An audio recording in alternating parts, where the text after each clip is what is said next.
Hello everyone, कैसे आप सब। आप सबका अपने चैनल में स्वागत है।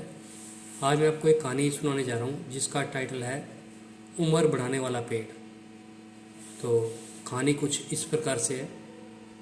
एक समय की बात है जब बादशाह अकबर का परचम पूरे विश्व में फैलने लगा था। उसी दौरान तुर्किस्तान के बादशाह को अकबर की बुद्धिमत्ता की परीक्षा लेनी सूझी। तुर्किस्तान के बादशाह ने अपने दूत को संदेश पत्र देकर कुछ सिपाहियों के हाथ दिल्ली रवाना किया। बादशाह ने पत्र में लिखा, मुझे सुनने में आया है कि भारत में एक ऐसा पेड़ है जिसके पत्ते को खाकर इंसान की आयु बढ़ाने में मदद मिल सकती है। अगर यह बात सच है तो मेरे लिए उस पेड़ के कुछ पत्ते भेजे जाएं। जब अकबर ने उस पत्र को पढ़ा तो वह सोच में पड़ गया। इस चिंता से उबरने के लिए अकबर ने बीरबल का सहारा लिया। बीरबल की सलाह पर बादशाह अकबर ने तुर्किस्तान से आए सिपाहियों और दूत को कैद करने का आदेश दिया।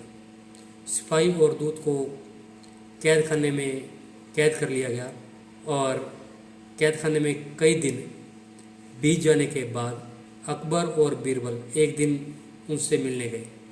अकबर और बीरबल को आता देख वे लोग सोचने लगे कि उन्हें रिहाई मिल जाएगी, लेकिन ऐसा नहीं हुआ।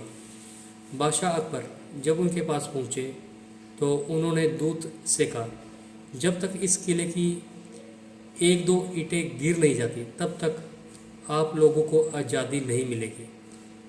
ऐसा होने तक आप सभी के लिए यहाँ खाने पीने का पूरा इंतजाम किया जाएगा। इतना कहकर बादशाह अकबर और बीरबल वहाँ से चले गए। उनके जाने के बाद दूत और सिपाही कैद से निकलने के लिए उपाय सोचने लगे। कोई रास्ता नज़र नहीं आया तो भगवान से प्रार्थना करने लगे। जल्द ही उनकी प्रार्थना रंग लाई और कुछ दिनों बाद अचानक तेज भूकंप आया और भूकंप के कारण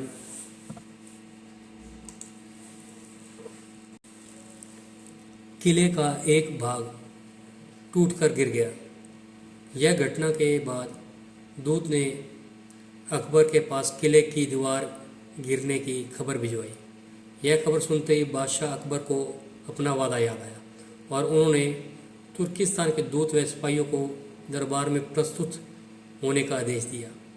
उनके दरबार में पहुंचते ही बादशाह अकबर बोले, अब तो आप सबको अपने बादशाह के द्वारा भेजे गए पत्र का उत्तर मिल गया होगा। अगर अब भी आपको समझ नहीं आया तो मैं समझा देता हूँ। तुम सिर्फ 100 लोग हो और तुम्हारी आवाज़ सुनकर किले का एक हिस्सा तक गिर गया।